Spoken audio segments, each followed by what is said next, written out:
कर्पूरगौरं करुणावतारं संसारसारं भुजगेन्द्रहारं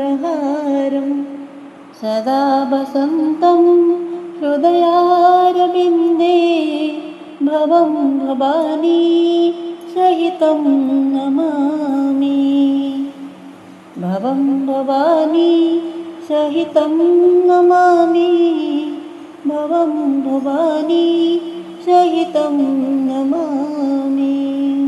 आसन्तु आदि आमे पवित्र श्रावण मासरे देवदेव महादेवंकर किपरि श्मशान रे बास करुचंती से विषय रे आमे आदि आलोचना करिबा।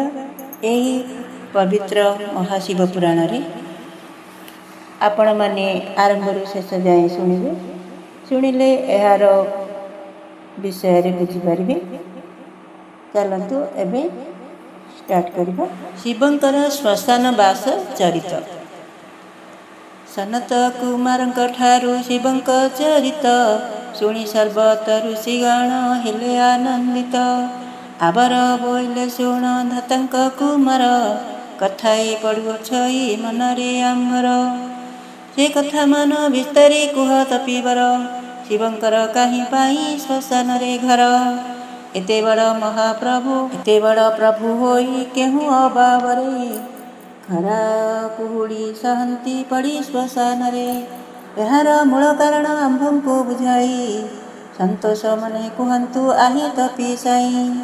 शुणी विधाता नंदन आनंद होइण बोइले निश्चय मने शुण ऋषिगण। एक दिने हैमवती ईश्वरी कहंती अभागिनीर संताप फेड़ प्राणपति। कथाए कहवा पाई विचारुछि मन तुम्भे परा जगतर पति पंचानन। किय बा अपूर्व तव वेशभूषा मन जगती अटाली मेढ़ आदि सिंहासन। ए सबु तुम्भ दयारे समस्त भोगंती। तुम्भे किंपा श्मशान रे रुह प्राण प्रति। जेउठारे पचासढ़ा भयंकर गंध पुणी नाना मृत प्राणी हुअंती दग्ध। पिशाचाए छड़ा मांस बांटी खाउथंती किळकिळा नाद करी कुहाटी नाचंती। अति भयंकर पुणी एते अपवित्र से स्थाने किंपाई तव स्नेह प्राणनाथ। आदि दुर्गंध होई पुणी से ही स्थान अस्थि कंकड़ादि पड़ी थाई अगणना। मुंडमान गड़ु थाई गोटा गोटा गोटा होई भंगा हांडी माठियार संख्या पुणी नहीं।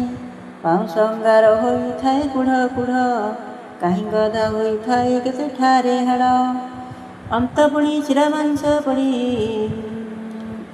शरीर तही वायु बले अतिशय दुर्गंध होई। कथा मांस से ठारू न होई शून्य निशाचरे करुथंती निरते भ्रमण। आवर चलुथंती से बहु निशाचरी रेकटी हाड़रू मांस खांती बली करी। चित्कार करंती जेउ प्रकारे से माने शुणिले लागई महाभय प्राणी मने। छिंडा कना छिंडा शिका छिंडा जी बिंछणा भंगा खट छिंडा बाल अति अगणना। दर पोड़ा काठ दर पोड़ा खुंट मान बाउंस दौड़ी कंटा घास बारी तृण। एही परी केते पड़ी थाई मजाणी रे केहू सुख लभुथाओ रहेण सेठारे। यार कारण प्रभु कह दया चिते बड़ संशय लागुछि एकथा त मते। पार्वतींक बाणी शुणी बोलंती महेश शुण जहा जहा पचारिल सतीश। सहजे हेउछि उपस्थित रौद्र काल विकटाल देखागला श्रीमुख मंडल। शिवंको कहिले शिव पुणी ए वचन शुण प्रिय जहा हेला एथु अनंतेण। विकृत स्वरे मुहि कलि जैछि क्रंदन अभय अनादिता देखिण तत्क्षण। कहिले सधीरे तही एमंत वचन आरे पुत्र की निमंते करुरे रोदन। एमंत शुणी आकुळे कहिले जे मुहि आहे प्रभु देव देव नाम जाओ देई। मो वचन शुणिण जे बोइले से पुणी मन स्थिर करी शुणरे कुमरमणि। एही मुहूर्तरे तुही करिलु क्रंदन तेणु करी रुद्र नाम हेला तोर जान। ताहा शुणी शुणी मुहि कांदिली बहुत पुनश्च अनादिदेव बोलिले एमंत कह कि निमंते शोक करे आरे बाबू कि अछि आउ तो मने मागी घेन सबू। ए वचन शुणी मुहि ताहांकु कहिली आबर कई नाम मते दियो बोली। एपरि कहन्ते मुहि आगु गिरी सुता 7 गोटी नाम मते दान कले पिता। तेबे शुद्धा रोदन मु कली उच्च स्वरे मते तही अनादि धरिण कोଳରେ। କହିଲେ କିପାଇଁ ଆଉ କାନ୍ଦୁରେ କୁମାର ଜଣା ଗଲାଣି ମାନସ କଥାଟି ତୋହର। ସବୁ ଦେବତାଙ୍କ ମଧ୍ୟରେ ପ୍ରଧାନ ହୋଇବୁ ମହାଦେବ ନାମ ଗୋଟି କହ ଏବେ ବାବୁ। ତାଙ୍କ ମୁଖରୁ ଏମନ୍ତ ବାଣୀ ଶୁଣି କରି ଶୋକ ତ୍ୟାଗ କଲି ମୁହିଁ ଆଗେ ଶାକମ୍ବରୀ। ସେ ନାମର ଅର୍ଥ ଏବେ କହୁଅଛି ଶୁଣ ସୁନ୍ଦରୀ ସ୍ତ୍ରୀଙ୍କ ତହିଁ କଦାପି ମୋହନ। ପ୍ରସନ୍ନ ହୋଇ ନାହିଁ କ୍ଷଣେ କି ନିମିଷେ ମୋ ରୂପକୁ ଦେଖି ଜାନି ଡରନ୍ତି ବିଶେଷେ। ତେଣୁ ମୋର ନାମ ଗୋଟି ରୁଦ୍ର ଅଟେ ସହି ଆଉ ନାମର ଅର୍ଥ ମୁଁ କହୁଛି ବୁଝାଇ। ବିଚାରିଲେ ତ୍ରିଲୋକକୁ କରଇ ସଂହାର ଏ କାରଣ ହରମାନ ଅଟଇ ମୋହର। ତେଣୁ କାଳ ସ୍ୱରୂପରେ ଭ୍ରମଣ କରୁଛି ମହାକାଳ ନାମ ଗୋଟି ତେଣୁ ମୁଁ ବହିଛି। ଅନ୍ତେ ସର୍ବ ପ୍ରାଣୀଙ୍କୁ ମୁଁ ଭରେ ଉଦରରେ ଏ ହେତୁ ସର୍ବନାମଟି ବିଖ୍ୟାତ ସଂସାରେ। ଜ୍ଞାନୀମାନଙ୍କର ମନେ ଭୟକୁ ଦିଅଇ ଏଣୁ ଭବାନୀ ଗୋ ଭାବ ନାମ ଅଛି ବହି। ଏବେ ନାମର ମହାତ୍ମା ଶୁଣ ପ୍ରିୟ ଉମା ଯେଉଁ କୀର୍ତ୍ତନ କରଇ ମୋ ନାମ ମହିମା। ଯମପୁରକୁ ସେ ଯିବ ନାହିଁ ସଦାକାଳେ ମହାଧନୀ ହୋଇବ ସେ ଏ ମର୍ତ୍ତ୍ୟ ମଣ୍ଡଳେ। ଯାହା ପ୍ରଶ୍ନ କଲ ପ୍ରିୟେ କର ଗୋ ଶ୍ରବଣ ଅନ୍ୟଥା କରିବ କିଏ ବିଧାତା ଘଟଣା। କପାଳରେ ମୋର ଧାତା ଲେଖିଅଛି ଯାହା କଳି ଯୁଗେ ମୁଁ ତ ଭୋଗୁଅଛି ଗୋ ସୁଦେହା। ବାରମ୍ବାର ଯେଣୁ ମୁହିଁ କଲହି କ୍ରନ୍ଦନ ସେ ହେତୁ ମୋ ପ୍ରିୟ ସ୍ଥାନ ହୋଇଲା ଶ୍ମଶାନ। ଶ୍ମଶାନେ ରୋଦନ ଶବ୍ଦ ଶୁଣି ମୋର ମନ ଆନନ୍ଦ ସମୁଦ୍ରେ ହୋଇ ଯାଏ ନିଗମନ।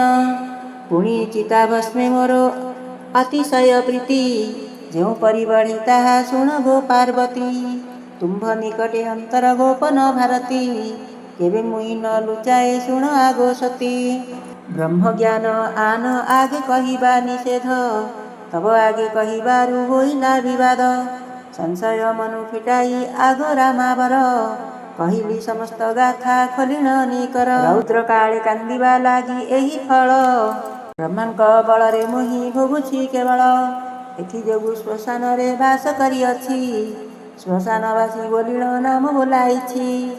ଆବର ଯେତେକ ନାମ ଅଟଇ ମୋହର ସମସ୍ତ ଖୋଲି କହିଲି ଅନ୍ତରରୁ ମୋର। ଶିବଙ୍କ ବଚନ ଶୁଣି ଦେବୀ ଶାକମ୍ବରୀ ପାଦ ତଳରେ ପଡ଼ିଲେ ପ୍ରେମ ଭକ୍ତି କରି। ତୁମ୍ଭେ ସର୍ବ ମୁନିଜନ ପୁଛିଥିଲ ଯାହା ଠିକେ ଠିକେ ବୁଝେଇଣ ଦେଲି ମୁହିଁ ତାହା। ଧନ୍ୟ ଧନ୍ୟ ଅଟଇ ଯେ ଏ ଶିବ ପୁରାଣ ଯେ ପଢ଼ଇ ଯେ ଶୁଣଇ ଧନ୍ୟତା ଜୀବନ। ଏତେ କହି ଧରାସୁତ ପ୍ରେମେ ହୋଇ ଭୋଳ ବେନି ନୟନୁ ଢାଳିଲେ ଆନନ୍ଦାଶ୍ରୁ ଜଳ। ଶୁଣିଥିଲେ ଯେତେ ଋଷି ଭାବ ବିହୋଳରେ କହଇ କ୍ଷେତ୍ରର ଶିବ ସ୍ମରିଲେ ସେଠାରେ। ପ୍ରକୃତି ଦେବୀଙ୍କ ମାହାତ୍ମ୍ୟ ବର୍ଣ୍ଣନା ପୁଛନ୍ତି ସକଳ ଋଷି ସନତ କୁମାରେ। କୁହନ୍ତୁ ବୁଝାଇ ଏକ କଥା ଯେ ଆମ୍ଭରେ ଶୁଣିବାକୁ ବଡ଼ ଶ୍ରଦ୍ଧା ବଳି ଅଛି ମନ। ଭାଗ୍ୟ ବଳେ ତୁମକୁ ପାଇଛୁ ସନ୍ନିଧାନ କୁହ ଦେବ ନ କରିଣ ଆମକୁ ନିରାଶ। ଶିବ ପୁରାଣ ଶୁଣିଣ ମନ ହେଉ ତୋଷ ଶିବ ଜଗତରେ ପିତା ପାର୍ବତୀ ପ୍ରକୃତି ସେଇ ଏ ବ୍ରହ୍ମାଣ୍ଡ ପିତା ମାତା ଯେ ବୋଲନ୍ତି। ଏ କାରଣ ପ୍ରକୃତିଙ୍କ ମହିମା ଆମ୍ଭଙ୍କୁ କହି ତୋଷ କର ଆମ୍ଭେ ପଚାରୁ ତୁମ୍ଭଙ୍କୁ। ଶୁଣିନ ସନତ କୁମାର ହର ସେ କୁହନ୍ତି ଏ ବଡ଼ ଗହନ କଥା ପଚାରୁଛ ଯତି ସ୍ୱୟଂ ଧାତା ଚାରି ମୁଖେ ବନି ନ ପାରନ୍ତି। ମୁହିଁ ତ ତାହାଙ୍କ ସୁତ କିପରି କୁହନ୍ତି କେବଳ ଶିବଙ୍କ ଠାରୁ ଶୁଣିଥିଲି ବୋଲି ତୁମ୍ଭ ଆଗେ କହିବାକୁ ସକ୍ଷମ ହୋଇଲି। ଦୟାବହି ମହାଦେବ ଯାହା କହିଛନ୍ତି କିଞ୍ଚିତେ କହିବି ତାହା ଶୁଣୁ ସ୍ଥିର ମତି। ସତରଜତମ ଗୁଣ ପ୍ରକୃତି ଅଟଇ ବ୍ରହ୍ମାଣ୍ଡ ମଧ୍ୟରେ ଏକା କାରଣୀ ଯେ ସେହି। ପୁଣି ସେହି ନାରୀ ପୁଣି ପୁରୁଷ ବୋଲାଇ ଆବର ହର ପାର୍ବତୀ ଅଟନ୍ତି ଯେ ସେ ତହିଁ। ଅନାଦି ଆଦି ନାମ ସେ ଦୁହେଁ ଯେ ବୋଲନ୍ତି ସବୁଠାରେ ବିରାଜଇ ତାଙ୍କ ଦିବ୍ୟ ଜ୍ୟୋତି। ସେ ପ୍ରକୃତି ସଙ୍ଗେ ପୁଣି ହୋଇବାରୁ ଜାତ, ତାହାର ଗୁଣକୁ ସେଉ ଭୁଞ୍ଜଇ ନିୟତ। ପ୍ରକୃତିର ବାମ ଅଙ୍ଗୁ ନାରୀ ହୁଏ ଜାତ, ଦକ୍ଷିଣ ଅଙ୍ଗୁ ପୁରୁଷ ହୁଏ ସନ୍ଧୁତ। ସେହି ଶିବଙ୍କ ମହିଷୀ ଗଣେଶଙ୍କ ମାତା, ଲକ୍ଷ୍ମୀରୁ ଯେ ବିଷ୍ଣୁଙ୍କର ଅଟଇ ବନିତା। ପୁଣି କୃପାମୟୀ ସେହି ମଙ୍ଗଳଦାୟିନୀ, ସଭିଙ୍କ ମନକାମନା ପୁରନ୍ତି ଭବାନୀ। ସତ୍ୟ ଦୟା ଧର୍ମ ଯଶ ସୁଖ ମୋହ ଦାତ୍ରୀ, ଲୋଭ ମୋହ ଅହଙ୍କାର କାମ କ୍ରୋଧ ହୁଅନ୍ତି। ପରମ ବୈଷ୍ଣବୀ ଛାୟା ମାୟା ସ୍ୱରୂପିଣୀ, ଶାନ୍ତି ଶାନ୍ତି ଧୃତି ସେହି ପାପ ବିନାଶିନୀ। ବିଷ୍ଣୁଙ୍କ ମନ୍ଦିରେ ନାରାୟଣ ସେ ବୋଲନ୍ତି, ସତ୍ୟ ରୂପ ଧରି ଇନ୍ଦ୍ରପୁରେ ବିରାଜନ୍ତି। ରାଜଗୃହ ମାନଙ୍କରେ ରାଜଲକ୍ଷ୍ମୀ ସେହି, ଅଲକ୍ଷ୍ମୀ ନାମକୁ ପାପୀ ଗୃହେ ଥାନ୍ତି ବହି। ସୁକୃତିଙ୍କ ଗୃହଧାରୀ ଅଟନ୍ତି ସେ ପୁଣ, ପଣ୍ଡିତ ମାନଙ୍କ ବୁଦ୍ଧି ସେହି ଏକା ଜଣ। ଭକତ ମାନଙ୍କ ଘରେ ଶୋଭା ସେ ବୋଲନ୍ତି, ମୁନିଜନ ମାନଙ୍କୁ ସେ ମୁକ୍ତ କରନ୍ତି। ସାଧୁଙ୍କର ଶ୍ରଦ୍ଧା ସେ ଯେ କୁଳୀନର ଲଜ୍ଜା, ଜଗତର ମାତୃ ରୂପେ ପାଆନ୍ତି ସେ ପୂଜା। ଗାୟତ୍ରୀ ସାବିତ୍ରୀ ସତୀ ଭାରତୀ ପାର୍ବତୀ, ସତୀ ସ୍ୱାହା ସ୍ୱଧା ସେ ଜାନକୀ ଅଦିତି। ପ୍ରକୃତ ଅଂଶରୁ ଜନ୍ମ ଲଭି ସକଳେ, ଭିନ୍ନ ଭିନ୍ନ ନାମ ବହି ଅଛନ୍ତି ଶୟଳେ। କହୁଛି ମୁଁ ଏହାଙ୍କର ଜନ୍ମ କର୍ମ କଥା, ଶୁଣ ସାବଧାନ ଏହି ପୁଣ୍ୟମୟ ଗାଥା। ପାର୍ବତୀ ଦେବୀଙ୍କ ଜନ୍ମ ହିମାଳୟ ଗୃହେ, ନିଜେ ଅଙ୍ଗେ ବହିଥାନ୍ତି ଶିବ ତାଙ୍କୁ ସ୍ନେହେ। ଜଗଜ୍ଜନ ମାତା ସେହି ହନୁମତୀ ଜାଣ, ଋଷିଏ ବନ୍ଦନ୍ତି ତାଙ୍କ ଅଭୟ ଚରଣ। ବେଦରୁ ଜନ୍ମ ହୋଇ ଗାୟତ୍ରୀ ସାବିତ୍ରୀ, ବ୍ରହ୍ମାଙ୍କ ମନ ମୋହିଲେ ସେ ବେନି ଯୁବତୀ। ଧବଳାଙ୍ଗୀ ସରସ୍ୱତୀ ବ୍ରହ୍ମଙ୍କ ନନ୍ଦିନୀ, ଯାହା ପାଦେ ବନ୍ଦନ୍ତି ତିନି ପୁର ସିଦ୍ଧ ମୁନି। ଯାହା ଜ୍ଞାନରେ ମହାମୂର୍ଖ ହୁଅନ୍ତି ପଣ୍ଡିତ, ସେ ଦେବୀ ମୋହିଲେ ନାରାୟଣଙ୍କର ଚିତ। ଯାହାକୁ ସୁଦୟା କରନ୍ତି ଯେ ସରସ୍ୱତୀ, ତା ହୃଦୟ ଜନମୟୀ କବିତା ଶକତି। ଗୀତା ବାଦ୍ୟ ନାଟ୍ୟ ସୁସଙ୍ଗୀତ ଯେତେ ଯେତେ, ତା ସବୁ ସେ ଜାତ କଲେ ଜଗଜ୍ଜନ ହିତେ। ଅଲୌକିତ ଅଟେ ସରସ୍ୱତୀଙ୍କର ଗୁଣ, ଦକ୍ଷ କନ୍ୟା ମାନଙ୍କର କଥା ଏବେ ଶୁଣ। ଦକ୍ଷଙ୍କ ଦୁହିତା ସ୍ୱାହା ଅଗ୍ନି ପ୍ରିୟବତୀ, ଯାହା ନାମ ଉଚ୍ଚାରି ବିପ୍ରେ ଦିଅନ୍ତି ଆହୁତି। ସ୍ୱାହା ବିନା କୃତାହୁତି ହୋଇଲେ ପ୍ରଦାନ, ସନ୍ତୋଷ ନୁହନ୍ତି ତେବେ ତହିଁରେଟି ଜାଣ। ଏ କାରଣୁ ହୋମ କାଳେ ସ୍ୱାହା ନାମ ଧରି, ଆହୁତି ଦିଅନ୍ତି ଇଷ୍ଟ ଦେବତାଙ୍କୁ ସ୍ମରି। ସ୍ୱାହା ନାମେ ଦକ୍ଷ ସୁତା ଧର୍ମଙ୍କ ଭାରିଜା, ତାଙ୍କ ହେତୁ ଧର୍ମ ମାର୍ଗେ ପ୍ରବର୍ତ୍ତନ୍ତି ପ୍ରଜା। ଶ୍ରାଦ୍ଧରେ ପିତୃଙ୍କୁ ପିଣ୍ଡ ଦାନ କଲା କାଳେ, ସୁଧା ନାମ ଉଚ୍ଚାରିଲେ ତାଙ୍କୁ ତାହା ମିଳେ। ଶ୍ରଦ୍ଧା ବିନା ପିତୃକର୍ମ ହୁଅଇ ନିଷ୍ଫଳ, ଏଣୁ ପିତୃକର୍ମ କାଳେ ଶ୍ରଦ୍ଧା ଏକ ମୂଳ। କୁଲେ ମା ଅସୁର ଅଂଶେ ଶଚୀ ଦେବୀ ଜାତ, ରୂପଗୁଣେ ହରନ୍ତି ଯେ ଇନ୍ଦ୍ରଙ୍କର ଚିତ। ରାଜଲକ୍ଷ୍ମୀ ବୋଲାନ୍ତି ଯେ ଅମର ଭୁବନେ, ସମାନ ନୁହନ୍ତି ତାଙ୍କୁ ଅନ୍ୟ ନାରୀ ମାନେ। ଭାନୁ ଅଂଶେ ଜାତ ରାଧା ପ୍ରେମମୟୀ, ଶ୍ରୀକୃଷ୍ଣଙ୍କୁ ମୋହ କରନ୍ତି ସେ ମହାମାୟୀ। ଶ୍ରୀରାମଙ୍କ ପାଟରାଣୀ ଜନକ କୁମାରୀ, ତ୍ରିଜଗତ ରକ୍ଷା କଲେ ରାବଣକୁ ମାରି। ଅଦିତି ନାମରେ ଦକ୍ଷ ପ୍ରଜାପତି ସୁତା, କଶ୍ୟପଙ୍କ ପତ୍ନୀ ସେ ଯେ ଦେବତାଙ୍କ ମାତା। ତାଙ୍କ ଜ୍ୟେଷ୍ଠା ସପତଣୀ ନାମେ ଅଟେ ଦିତି, ଅସୁରଙ୍କ ମାତା ସେହି ଦକ୍ଷଙ୍କ ଦୁହିତି। ହିମାଳୟ ଗିରି ସୁତା ପ୍ରକୃତି ରୂପିଣୀ, ପାପ ବିନାଶିନୀ ବିଷ୍ଣୁ ମନ ବିମୋହିନୀ। ସଂସାରେ ଜନମୀ ଗଙ୍ଗା ନାମ ଯେ ବହିଲେ, ମୁକ୍ତି ହୁଅନ୍ତି ତହି ସ୍ନାନ କଲେ। ଯାହା ଜଳ କରଇ ନୀତି ଜଗତକୁ ପୁତ, ମସ୍ତକେ ତାହାଙ୍କୁ ବହିଅଛି ବିଶ୍ୱନାଥ। ଶାନ୍ତନୁ ଭାରିଜା ସେ ଯେ ଭୀଷ୍ମଙ୍କ ଜନନୀ, ଯାହା ନାମ ଜଗତେ ଖ୍ୟାତ ପତିତ ପାବନୀ। ତୁଳସୀ ନାମରେ ଖ୍ୟାତ ଜୀବନ ମହିଳା, ସେ ସଦା ବିଷ୍ଣୁଙ୍କ ଘରେ ହୋଇଥାଏ ମାଳା। ଯାହାକି ସେବିଲେ ଜନେ ହୁଅନ୍ତି ମୁକ୍ତ, ପ୍ରକୃତି ଦେବୀ ସତ୍ୱ ଗୁଣରୁ ସେ ଜାତ। ତୁଳସୀ ଆବର ବୃନ୍ଦାବତୀ ଯାଙ୍କ ନାମ, ଭକ୍ତିରେ ସେବନ୍ତେ ଲୋକ ପାଏ ମୋକ୍ଷ ଧାମ। ମନସା ନାମରେ ଦେବୀ କଶ୍ୟପ ନନ୍ଦିନୀ, ସର୍ପରାଜା ବାସୁକୀର ଅଟଇ ଘରଣୀ। ନାଗରାଜା ଅନନ୍ତଙ୍କ ଭଗ୍ନୀ ସୁକୁମାରୀ, ନାଗବଂଶ ହିତେ ଜରତ୍କାରଙ୍କୁ ସେ ବିରିବରୀ। ଆସ୍ତିକ ନାମରେ ପୁତ୍ର ଗର୍ଭଜାତ କଲେ, ସେ ପୁତ୍ର ଯୋଗରେ ନାଗ ମାନେ ରକ୍ଷା ହେଲେ। ଷଡ଼ାନନଙ୍କର ପତ୍ନୀ ନାମ ଦେବସେନା, ସୂତିକା ଗୃହରେ କରିଛି ଶିଶୁଙ୍କୁ ପାଳନା। ଷଷ୍ଠ ଦିବସରେ ତାଙ୍କୁ ଷଷ୍ଠୀ ଦେବୀ ରୂପ, ସୂତିକା ଗୃହରେ ପୂଜା କଲେ ଗନ୍ଧ ପୁଷ୍ପେ। ଶିଶୁର ଆୟୁଷ ବୁଦ୍ଧି କରନ୍ତି ସେ ଦେବୀ, ସୌଭାଗ୍ୟ ଲଭନ୍ତି ତାଙ୍କୁ ନାରୀମାନେ ସେବି। ଏକବିଂଶ ଦିବସରେ ପୂଜା ତାଙ୍କୁ କଲେ, ନାରୀମାନେ ପୁତ୍ରବତୀ ହୁଅନ୍ତି ସେ ଫଳେ ପ୍ରକୃତ ମଙ୍ଗଳା ରୂପେ ଅବତରିଛନ୍ତି। ମଙ୍ଗଳ ଚଣ୍ଡିକା ନାମ ଗୋଟି ସେ ବହନ୍ତି। ଦେବଣ ବାଳିକା ତାଙ୍କୁ ମଙ୍ଗଳବାସରେ ଧୂପଦୀପ ନୈବେଦ୍ୟ ଦେଇ ପୂଜା କରେ। ଭକ୍ତିରେ କରଇ ଦୁର୍ବାକ୍ଷତ ସମର୍ପଣ ତାର ସେ ପୂଜାର ଫଳ କହୁଅଛି ଶୁଣ। ବିଧବା ନୁହଇ ସେଉ ଜନ୍ମ ଜନ୍ମାନ୍ତରେ ଇହଲୋକେ ମନବାଞ୍ଛା ଫଳ ଭୋଗ କରେ। ପୂଜାରେ ମଙ୍ଗଳା ଦେବେ ସନ୍ତୋଷ ହୁଅନ୍ତି। କଦାପି ନୁହଇ ନାରୀ ସୌଭାଗ୍ୟବତୀ ଅନ୍ନ ବସ୍ତ୍ର ନ ମିଳଇ ସୁତ। ଏ ଘେନି ପୂଜନ୍ତି ତାଙ୍କୁ ନାରୀ ସନ୍ତତ। ଆଦିଶକ୍ତି ମହାକାଳୀ ରୁଦ୍ରଙ୍କ ଘରଣୀ ଆତଙ୍କ ନାଶିନୀ ସେ ଯେ ସଙ୍କଟ ତାରିଣୀ। ଭୟଙ୍କର ରୂପେ ରକ୍ତ ବୀର୍ଯ୍ୟଙ୍କୁ ସଂହାରି ଶ୍ରୀ ଜଗତ ରକ୍ଷା କଲେ ମହିଷା କୁମାରୀ। ଶୁମ୍ଭ ନିଶୁମ୍ଭାଦି ଦୁଷ୍ଟ ନିଶାଚର ଯେତେ ତାଙ୍କୁ ବଧି କୀର୍ତ୍ତି ରୁହାଇଲେ ଏ ଜଗତେ। ସେ ମହାବଳୀଙ୍କ ପାଦ ପଦ୍ମ ଯେ ପୂଜଇ ଅନ୍ୟ ସେ ଯଉ ବର୍ଗ ତାହାଙ୍କୁ ମିଳଇ। ସର୍ବସଂହା ଜଗଧାତ୍ରୀ ବସୁମତୀ ଦେବୀ ରାଣୀଙ୍କୁ ବଞ୍ଚନ୍ତି ନାନା ଶସ୍ୟ ସେ ପ୍ରସବୀ। ସେ ନଥିଲେ ନୁହନ୍ତା ଏ ସଂସାର ପାଳନା ମରନ୍ତେ ସକଳ ପ୍ରାଣୀ ଅନ୍ନ ବସ୍ତ୍ର ବିନା। ଯଜ୍ଞର ଭାରିଜା ନାମ ଦକ୍ଷିଣା ଅଟଇ ଦକ୍ଷିଣା ନ ଦେଲେ କର୍ମେ ଫଳ ନ ମିଳଇ। ପବନଙ୍କ ପ୍ରିୟବତୀ ନାମ ଅଟେ ଶାନ୍ତି ତା ଅଭାବେ କର୍ମମାନ ବିଫଳ ହୁଅନ୍ତି। ନାଗାଦୀପ ଅନନ୍ତକ ଭାର୍ଯ୍ୟା ନାମ ରଷ୍ଟି ସିଦ୍ଧ ଗଣେଶଙ୍କ ଭାର୍ଯ୍ୟା ବୋଲନ୍ତି ଯେ ପୁଷ୍ଟି। ଦୁର୍ଗତି ଦାରିଣୀ ଦୁର୍ଗା ଶିବଙ୍କ ଭାରିଜା ସବୁ ଭୟ ତୁଟେ ତାଙ୍କ ପାଦ କଲେ ପୂଜା।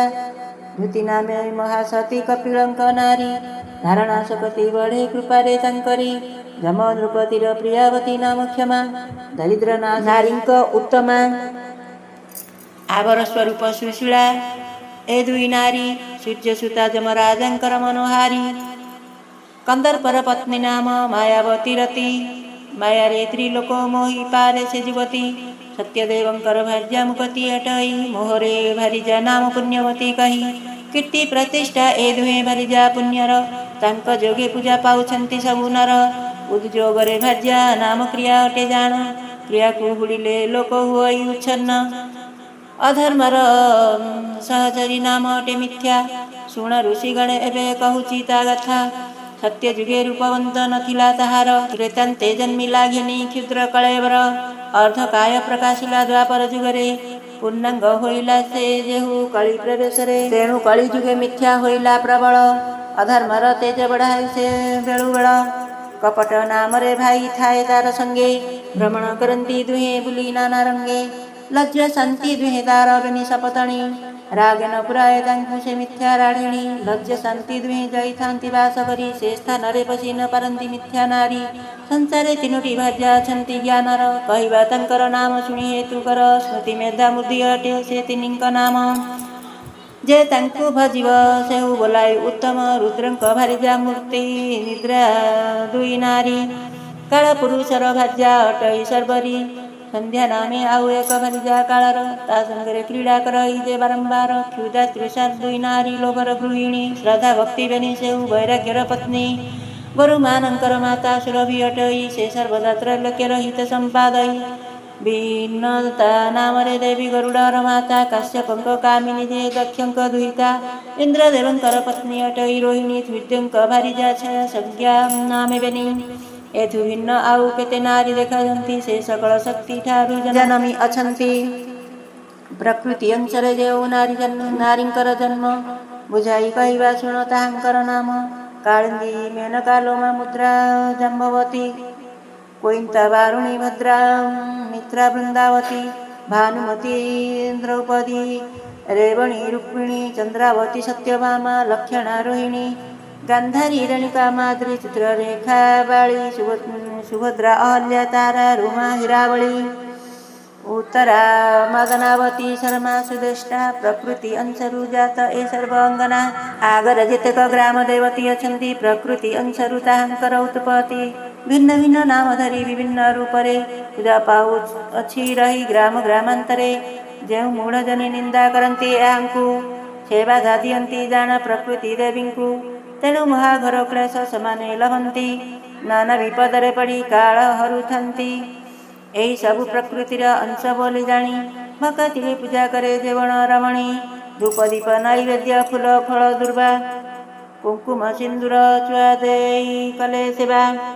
ପ୍ରସନ୍ନ ହୁଅନ୍ତି। ଯାହା ପାଇ ମହାମାୟା ସେବା ଭକ୍ତି ଦେଖି ମନେ ଉପଜଇ ଦୟା।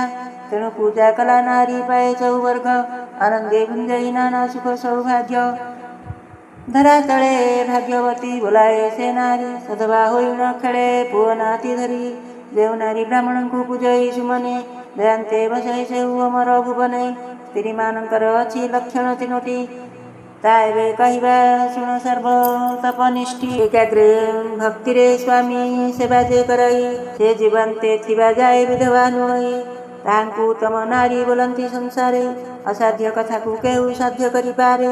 କାମ ଭୋଗ ନିମନ୍ତେ ଯେ କରେ ସ୍ୱାମୀ ସେବା, ମଧ୍ୟମା ରମଣୀ ମଧ୍ୟ ତାହାଙ୍କୁ ଗଣିବା।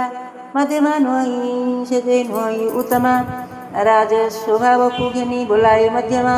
ଯେଉଁ ନାରୀ କରେ ପର ପୁରୁଷରେ ପ୍ରୀତି, ନିନ୍ଦଇ ଆପଣା ପୁରୁଷକୁ ଦିନ ରାତି, ତାହାକୁ ମଧ୍ୟମା ନାରୀ ବୋଲନ୍ତି ସକାଳେ। କୁମ୍ଭୀ ପାକେ ପଡ଼ଇ ସେ ଦେବ ଛାଡ଼ିଗଲେ, ଅଥବା କୁଳଟା ନାରୀ ମାନେ ଯେଉଁପରି ପୃଥ୍ୱୀରେ ଜନ୍ମିବେ, ତାହା ଶୁଣ ହେତୁ କରି। ଚିତ୍ରରେଖା ବୋଲି ସ୍ୱର୍ଗେ ବିଦ୍ୟାଧରି ଥିଲା, ପରପୁରୁଷରେ ନିଜ ମନ ବଳାଇଲା।